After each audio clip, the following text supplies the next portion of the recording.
sou a Tatiana Martins e seja muito bem-vindo ao segundo Congresso Pensar Contabilidade, idealizado pelo professor Edgar Madruga. São mais de 300 horas de conteúdo para você, 100% gratuito e online. E esta é a trilha do conhecimento sobre o mundo corporativo, transformação tributária na prática. E eu vou falar sobre governança e transfer price, mas antes vou me apresentar para vocês. Bom, eu sou a Tatiana Martins, como eu já coloquei para vocês, eu sou bacharel de Direito e contadora e atuo um pouco mais de 17 anos na área tributária, sempre com foco na área de diretos, com especial ênfase no planejamento tributário nacional e internacional. E atualmente atuo como gerente de tributos diretos, contencioso tributário e paralegal na empresa Dia Brasil. Agora vamos ao que interessa. Governança e transfer price.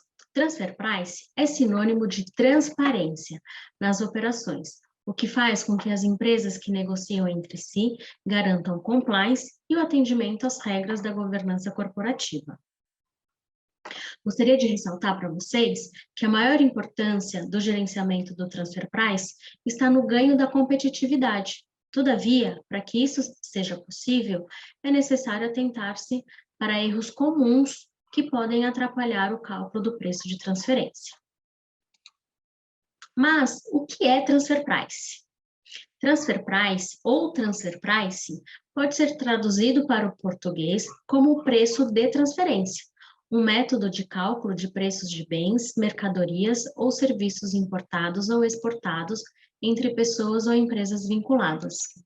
Tem como objetivo regular transações de exportação, importação e operações de juros pagos e recebidos entre empresas vinculadas e situadas em países diferentes, mas também se aplica a empresas localizadas em paraísos fiscais ou que tenham exclusividade nas operações, mesmo que não sejam vinculadas.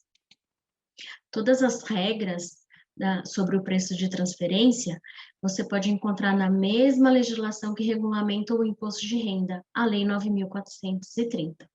Mas de modo mais simplificado, o transfer price consiste na ideia de que devem existir preços mínimos ou máximos para a apuração de tributos em operações que envolvem diferentes países. E quem está sujeito a pagar o transfer price? Em resumo, todas as empresas residentes ou domiciliadas no Brasil que fazem negócios com empresas estrangeiras e que possuem algum tipo de interligação estão sujeitas a pagar o transfer price. O mesmo vale para organizações situadas em território brasileiro, que fazem transações com instituições de países sem tributação de renda e que não têm vínculo entre si. O artigo 2º da Instrução Normativa 243 estabelece quais são as empresas vinculadas à pessoa jurídica domiciliada no Brasil.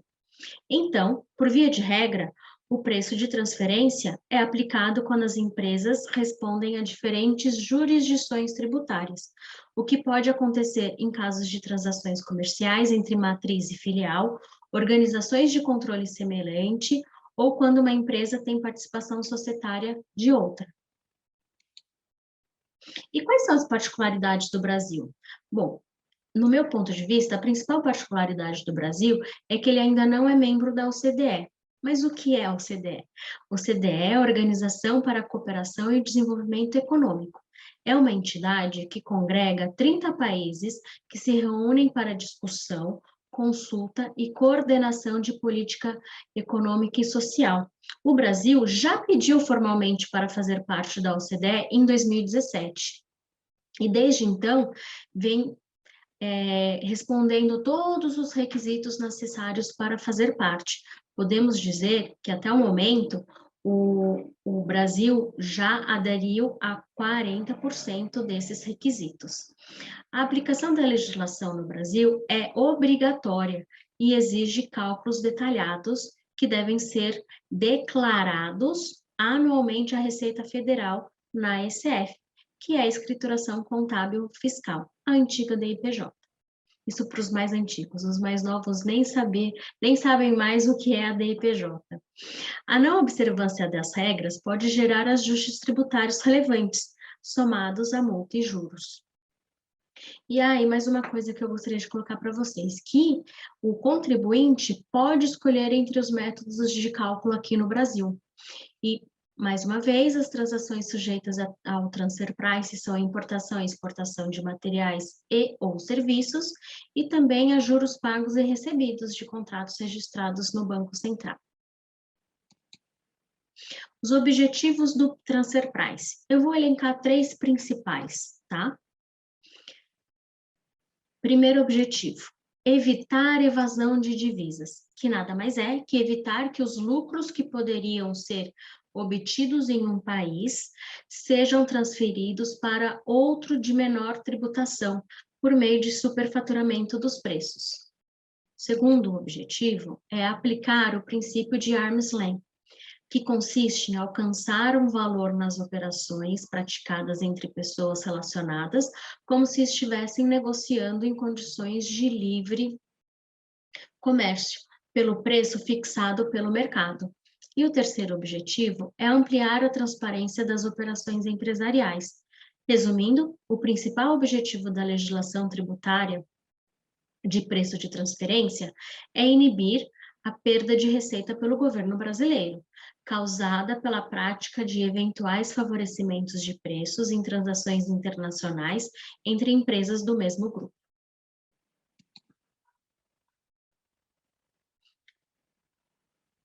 Ajuste de transfer price na importação. Quando acontece o ajuste na importação?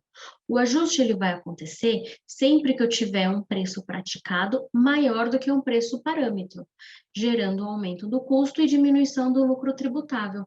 Eu coloquei essa balança para que a gente fique mais fácil visualizar quando que a gente tem um desequilíbrio. Na importação, o desequilíbrio sempre vai acontecer quando o preço praticado for maior do que o preço parâmetro. Na importação, nós temos 3 métodos para o cálculo do transfer price. O primeiro deles é o CPL. CPL é custo de produção mais lucro. É o custo médio que a empresa tem para produzir bens, serviços ou direitos no país em que são produzidos. Um método que pode ser usado para produtos de revenda e para produtos utilizados para a produção de outros bens pela empresa importadora. O segundo método na importação é o PRL, que é o preço de revenda menos lucro de 20% para revenda. Como a própria nomenclatura já diz, o preço de revenda menos lucro 20% para revenda só pode ser usado em importações de mercadorias para revenda, isto é, para operações destinadas exclusivamente para este fim. E o terceiro método na importação é o PIC, que é preços independentes comparados, aplicado em operações de compra e venda em condições de pagamento semelhantes. O método dos preços independentes comparados equivale à média aritmética anual dos preços de bens, serviços ou direitos apurados em território nacional ou em outras localidades. Guardem bem essa balança, porque na exportação ela vai estar ao contrário. Como eu disse para vocês, na importação, se vocês se lembram, ela estava desequilibrada para o outro lado. Neste caso, sempre que tivermos um preço parâmetro maior do que o preço praticado, nós teremos um ajuste, com uma diminuição da receita e, consequentemente, diminuição do lucro tributável. Já os métodos para o cálculo do preço de transferência na exportação são CAP, que é o custo de aquisição de produtos, é um método aplicado a bens, serviços e direitos. Seu valor corresponde à média dos custos nas aquisições de ativos e tributos cobrados no Brasil, extraído do departamento de custos da empresa e adicionado à margem de lucro de 15%. O segundo método é o PVEX. PVEX é o preço de venda na exportação, que também se aplica a bens, serviços e direitos exportados. Assim como o CAP, o cálculo se baseia na média aritmética dos preços de venda nas exportações feitas pela própria empresa para compradores vinculados ao mesmo grupo. O terceiro método é o PVA. PVA é preço de venda no atacado. É calculado a partir da média dos preços no atacado, considerando uma margem de lucro de 15%. E o quarto e último método é o PVV, que é o preço de venda no varejo. O método se baseia na média dos preços de venda de bens idênticos ou similares, praticados no mercado varejista. Resumidamente, né? Depois de tudo isso que a gente colocou, onde vamos colocar o lucro com governança tributária? Quer ver um exemplo prático? Imagine que você tem uma empresa no Brasil e que quer importar produtos de sua subsidiária na Índia, porque sabe que lá os custos de produção são mais baixos que no Brasil. Você certamente vai ter que verificar o preço para efetivar essa transação de mercadorias de um país para o outro. E é justamente ele que vai comprovar que a operação está dentro das regras impostas pelo sistema tributário das duas localidades. Nesse meu exemplo, Brasil e Índia. Consegue perceber por que o transfer price é importante? Para duas empresas que pertencem a uma mesma entidade, fica muito fácil manipular os preços de produtos para ter acesso a vantagens tributárias. Afinal, as negociações não vão acontecer em um mercado aberto. Então, ficaria muito oportuno quebrar as boas práticas de mercado para praticar preços diferenciados e, assim, camuflar os resultados conquistados pela própria entidade. O que eu quero dizer? A gente não pode simplesmente escolher onde deixar o lucro, tá bom? Dando continuidade à nossa palestra, eu gostaria de falar sobre as 5 diretrizes para uma melhor governança no preço de transferência. Quanto maior o nível de governança, organização e transparência da companhia, melhor será a gestão estratégica dos negócios. Por detrás do cálculo do transfer price, existe um grande fluxo de troca de informação extremamente relevantes para qualquer companhia. Mas como utilizar essas informações de forma estratégica, agregando valor ao processo? Além disso, como garantir a transparência e a confiabilidade dessas informações? Então, eu vou colocar 5 diretrizes que eu entendo importantes, tá? A primeira delas é o planejamento. É um estudo prévio dos preços intercompany praticado, é o propósito negocial das operações intercompany, planejamento da política de markup internacional, alinhamento e parceria com todos os departamentos envolvidos. E aqui eu vou colocar para vocês uma sugestão da criação de um comitê local e global para tratar do preço de transferência. A segunda diretriz é a organização. Organização é o alinhamento de todos os departamentos, com os calendários, com o calendário das informações a serem disponibilizadas, quais informações, de que forma essas informações serão disponibilizadas, o fluxo da informação, desde a negociação até o efeito disso, como um efeito cadeia mesmo. Porque aqui a gente precisa ter o cruzamento de todos os dados. E quando eu digo cruzamento, é desde a nota fiscal ser cruzada com o Siscomex e o CFOP dessa nota, com a DI, que é a declaração de importação, o número lançado na contabilidade e, por fim, a SF, que é a obrigação acessória do preço de transferência. A terceira diretriz é a transparência. Por que transparência? Uma vez que todos os departamentos estão alinhados sobre a informação, o fluxo, o planejamento, ninguém vai ser pego de surpresa por uma compra ou uma venda intercompany ter gerado um ajuste enorme. Por quê? Estavam já todos previamente alinhados em relação a isso, fazendo uma gestão de risco mais segura. A quarta diretriz são as análises. A importância das análises para lapidar os valores e garantir transparência, gerando segurança e mitigando erros. E a última diretriz são as revisões. Importância das revisões na governança e melhoria de processos, como, por exemplo, a diferença na unidade de medida. Se um produto entrou como tonelada, não dá para ele sair como quilo. Isso certamente vai gerar um ajuste. Então, eu gostaria de elencar aqui para vocês o que normalmente pode e costuma dar errado no cálculo de preço de transferência e governança tributária, tá?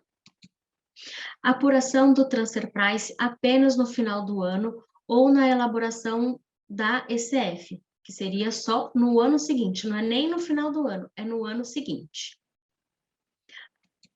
Bases de dados divergentes, gerando falta de segurança. Então, cada um tem um número, a contabilidade registrou uma DI com uma data diferente, o departamento de compras fechou uma variação cambial daquele produto com a matriz, e quando chegou na contabilidade já era outra variação cambial, então ter bastante cuidado com com a base de dados divergente. Descuido com a gestão de custos, cadastros e preços.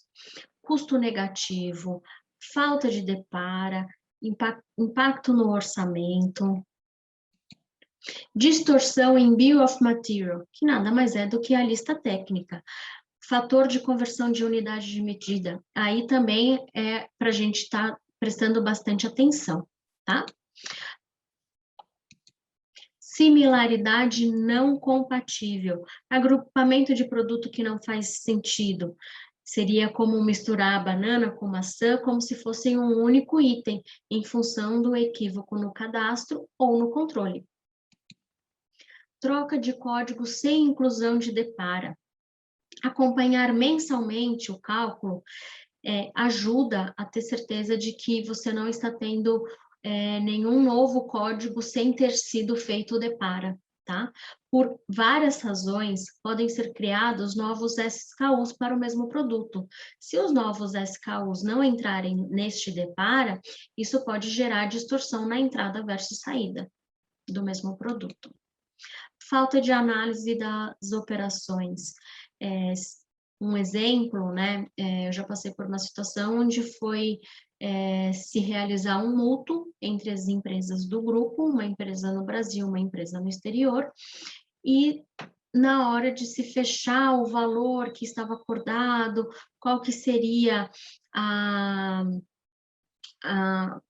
quanto que seria cobrado de juros, inicialmente não estavam prevendo a possibilidade de cálculo de controle deste mútuo para fins de preço de transferência. Ele pode dar ajuste? Pode, como não pode, mas para isso a gente tem que fazer uma análise prévia. O fato de ser um juros baixo, um juros muito alto, não tira a obrigatoriedade de se fazer essa análise. A gente só vai saber se deu ajuste para preço de transferência fazendo o cálculo. Falha no armazenamento das informações, falha no histórico, falha na transição de operações societárias, gerando lacuna de informações para a realização do cálculo.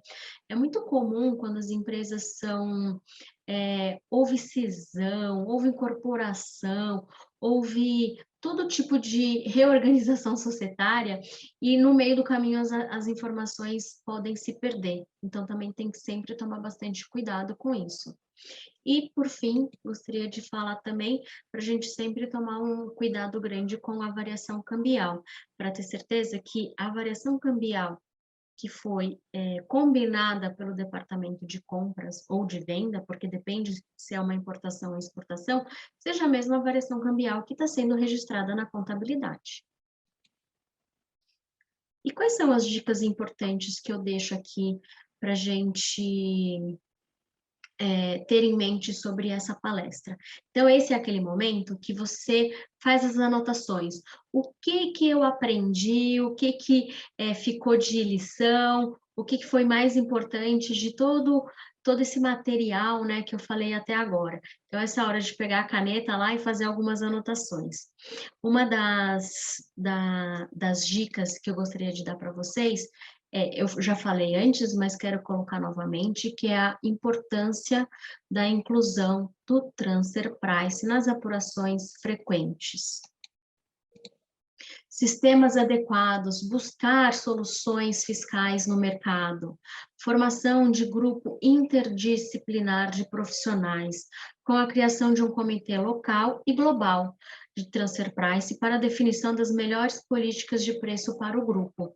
Esse é bem importante. Em uma das empresas que eu trabalhei, era bem interessante que não bastava se ter uma negociação entre o comprador e o vendedor de um produto que era negociado entre matriz e suas filiais ao redor do mundo. Existia um comitê que analisava aqueles preços, né? E esse comitê englobava vários departamentos, pessoal de custo, de contabilidade, controladoria, financeiro, até mesmo da tesouraria. E claro, né, o pessoal da operação também, né, tem que ter o pessoal que cuida da lista técnica do produto, isso é muito importante. Fluxo de troca de informação seguro, todo mundo ter muita certeza de quais são as informações necessárias, de quando vamos receber essas informações, e não deixar para buscar a documentação daquela importação que foi feita em janeiro de um ano, só que a gente já está em maio do ano seguinte, porque a gente só está fazendo o cálculo para entrega da ICF, né? Então, é bem importante que a gente tenha um fluxo das informações. Ah, mas Tati, na minha empresa o fluxo é tão pequeno, tão baixo, que nem vale a pena.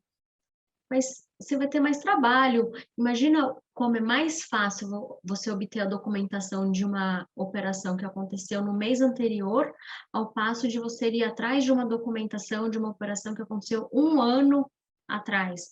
Às vezes até mais do que um ano, se você só está fazendo o cálculo do preço de transferência para entrega da ICF. Acompanhamento claro das tendências, né? Seja de OCDE, mesmo que o Brasil ainda não seja membro, ele vai ser. Então, a gente tem que estar acompanhando como que os demais países estão se preparando, quanto que já houve mudança na legislação dos outros países. A grandes países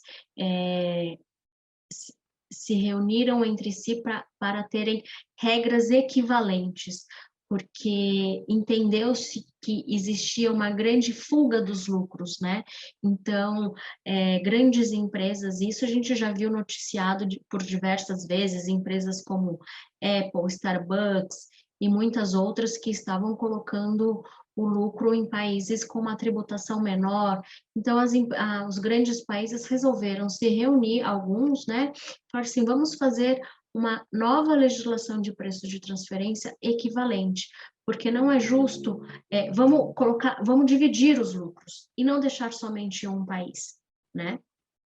E claro que também as tendências do CARF, que são as nossas decisões administrativas, para termos em mente como que os assuntos estão sendo tratados.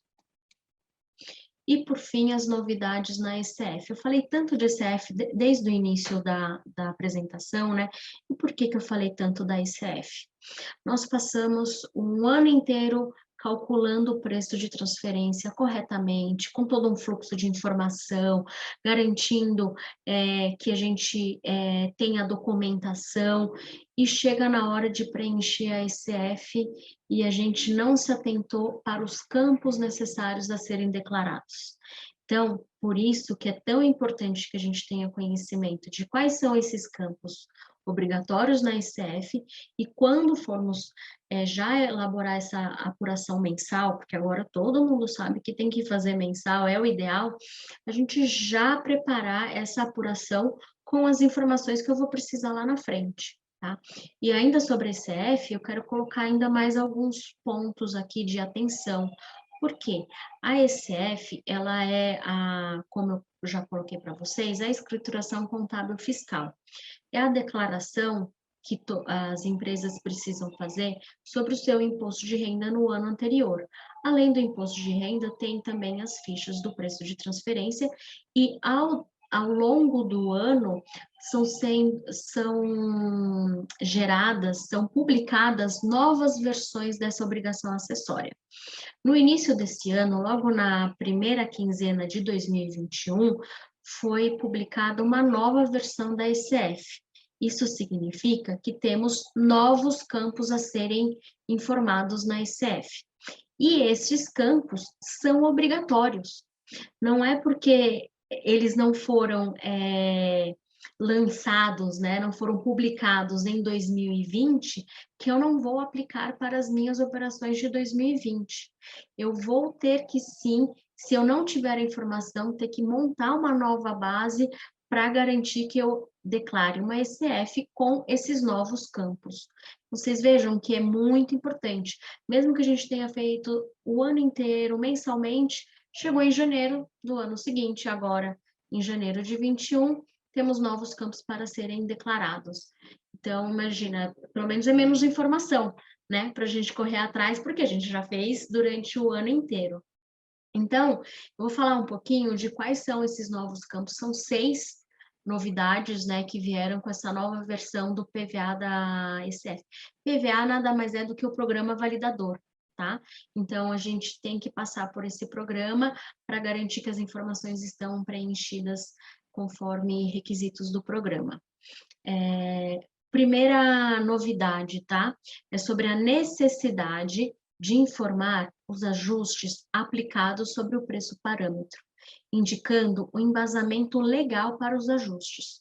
A segunda novidade é o maior detalhamento dos critérios utilizados no cálculo dos métodos de commodities, como data de transação, previsão de embarque ou entrega, códigos de origem de preço de bolsa. A terceira novidade é a indicação se o cálculo indica similares. A quarta novidade refere-se ao método PIC, que tem que indicar a origem do preço parâmetro. Lembra que a gente falou do PIC lá na importação?